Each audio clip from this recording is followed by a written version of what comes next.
What is going on, guys? Quad MFT here, your new favorite YouTuber, bringing you a dual commentary with my dad. Hello, son. Hello, father. So what do we got going on here today?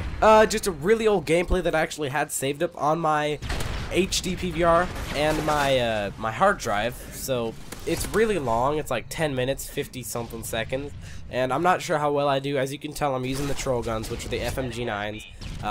I've changed my ways. I don't even know what level I am. I'm probably a pretty low level. And assassin. So, you know, I don't use that anymore. I use a pistol instead because I prefer the pistol. I feel like I can snap on someone really fast, and it pulls out really fast, especially with Sleight of Hand Pro, because if you guys do not know, the Pro version of Sleight of Hand makes you pull out guns faster. I'm using the MP7, rocking suppressor and rapid fire. Probably my favorite gun in the game. Well, I know you get more kills in this game than I get in like 5 games, so you tear it up here. Yeah, well, sort of. I mean, it's not the best kill to death ratio. It's like a 7.1. Yeah, well, yeah. Mine's sure. Always starts. My kill to death ratio always starts with something that says point. So you know, it's a little bit different than yours. But I'm trying to learn. I'm trying to learn to be patient. I'm trying to learn to just patrol an area, not to just rush to B or rush to whatever.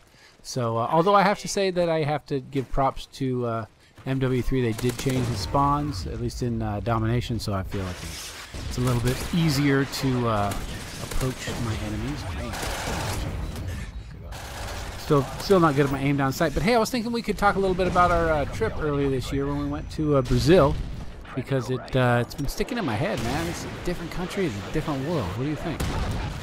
It was a very new experience. I actually killed myself with the Predator right there for you guys, because I just wanted to do that just to show how pro I am. Yeah, does that count as like a part of your double kill, or was that actually a triple?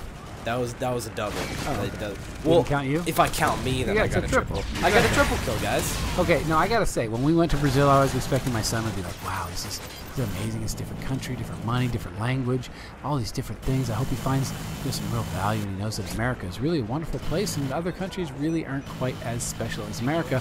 But on our plane ride over, I realized the most valuable thing that he loved, and that was the fact that we got Dish on-demand satellite while we were traveling. That was awesome. Yeah, I mean, first of all, okay. Every once in a while, there's a strong wind in my house, and my dish, you know, obviously gets moved by the wind, and we lose a little bit of reception. How is it that we can travel? What is it, like 500 miles an hour, and they don't lose reception at all? I mean, come on. I have to admit, I was kind of impressed too. Paid the extra, whatever it was, $7.99 or whatever, and we watched it the whole way to Brazil. That's when we went to sleep. So we arrived there, and did you know the first thing you notice is the fact that they obviously don't speak English. Pop quiz. What do they speak? They speak Brazilian. Yes, Brazilian, or commonly known as Portuguese, Portuguese. Yeah. Which I know a little bit of Spanish, so I was able to get around. But we really had interpreters there that helped us along the time. Yeah. So yeah, it was pretty. It was kind of cool. I mean, it was different, definitely different. It was definitely different. You know, obviously the time zones are all different and everything. But you know, we arrived there. Extremely humid, like no other. Yeah. Like you walk outside and I wear glasses, and my glasses would steam up. And it was a lot different than the West Coast. So, but the other thing we realized is that it is different. We some guys was giving us a tour around, and he told us about when. Basically, he pulled up to a stoplight, and guys pulled him out of his car, and they grabbed him. They took him hostage, and you'd think his wife would, you know, be able to just call the police and get help, but they really didn't care. And so that's apparently what they do in Brazil. Yeah, is let's explain the police. It's completely different from how we have police here. They're on, most of the time, I'm pretty sure they're on our side. You guys may not feel like that sometimes, but they're on our side. Compared to Brazil. Yeah. They're totally in Brazil, here's the story. Let me break it down for you. The police are just another public enemy. They are out there to steal your money. They're out there to take you and kill you or something like that. Yeah, there's no one watching the police. Yeah, the police are just paid assassins. Yeah, I mean, basically what happened was the guy got kidnapped. They tried to ransom his family for money, see whatever money they could have. So they tried to contact him. They didn't have a lot of money, so couldn't really get much from him. In the middle of the night, while he was in a favela, which is a slum. Like you guys know the map on favela in Modern Warfare 2 kind of was like that. It does kind of look like that. Only those buildings are much more sophisticated, not as primitive, let's say. But anyway, he was in one of those places. In the middle of the night, he escaped. And the way he escaped is he jumped out. And they don't have gutters and things like we have. Their sewers actually are open. So he jumped out into the sewage, which is, if you don't know what sewage is, ask your mom and dad. He was in the sewage, and he was hanging out for several hours, and finally found an opportunity to come up out of the goo. And when he did, he ran to the police station. And he said, "Hey, these guys, they just kidnapped me. They're obviously bad gangster types. I can take them to you and you can arrest them." And the police said, "Well, how much money you got?" He said, "I don't have any money." He said, "Well, then just go home." So the police did not care.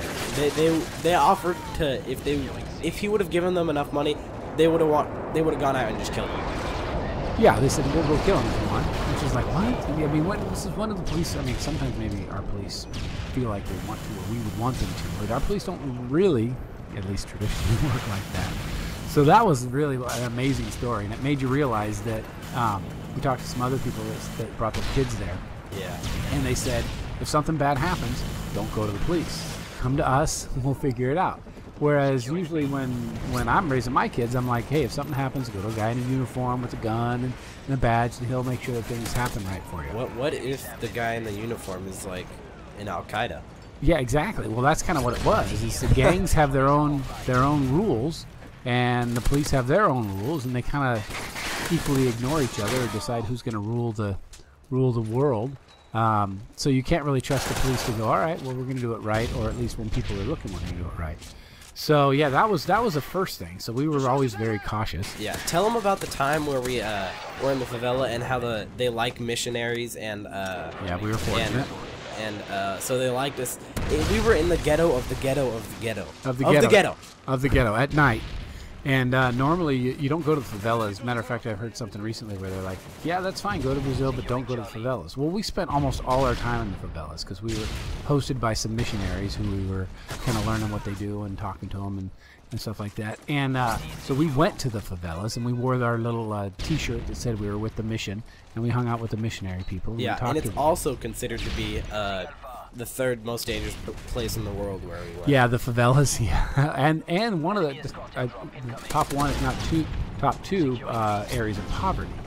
But anyway, so we were hanging out there, and at one point in the night we were walking around the streets, and they're like, don't put away the camera, don't take pictures, don't take video, because those guys right there, 4 feet away from you, they're selling drugs. And if you take a picture of them, they're part of the gang, and they're going to take the money. So like, okay, we'll keep the cameras away. Yeah, there was like 4 of them. Yeah, so I mean, there was teenage guys doing business, but man, they're hooked up, man. They're connected. They would have killed us if they were taking pictures because they could get to YouTube. I don't know how that stuff works. I'm sure people could put stuff on YouTube somehow.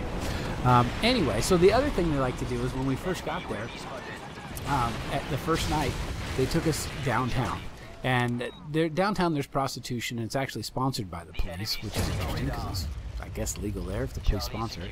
But anyway, they took us to part of the town where there was these beautiful women. We drove by them, and they were standing on the side of the street. I mean, I gotta say, I'm a married man, and we didn't partake in any of the wares that these beautiful ladies were selling, but they had some killer bodies, and they would stare you down, and we were 3 feet away from them driving by, just looking at them, checking them out, and they're checking us out. We were in like a huge tour bus. Yeah, well, a huge, there's probably 8, 10, 12 seats in that van. But anyway, so they're looking at us, we're looking at them, and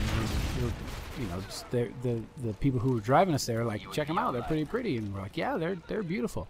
And then the next thing they tell us is that they're not women, they're men. So there were these transvestites that. They were nice up top, but down below they had their twig and berries, and if you were going to participate in some activities with the ladies, you would find out very quickly they were not ladies. Yeah. So that was a startling thing. People would have decided to buy what they were selling, they would have been sorely surprised.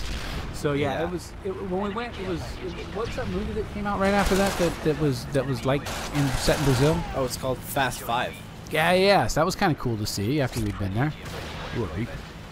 Yep, second one this game. Does it take 3 to shoot those down? 2 to shoot those 2, that's AC-130. That's what I use now. AC-130, yeah, because I'm always shooting them down. I can't resist, man. I can't shoot people, so I just shoot the airplanes. You walking sand turret. That's me. So yeah. So the other thing we noticed, it was really poor there, man. Some people, they lived in just like they had a 2x4 over their head and metal sheet grate metal, just as their roof, and didn't have running water, and they peed in the outside. And yeah, it was quite a bummer. But hey, looks like that's about it. So thanks for watching, guys. Always pulling out the victory. Like if you enjoyed it, and always remember to subscribe for more of these dual commentaries and normal commentaries by myself. Later, guys. We are out of here.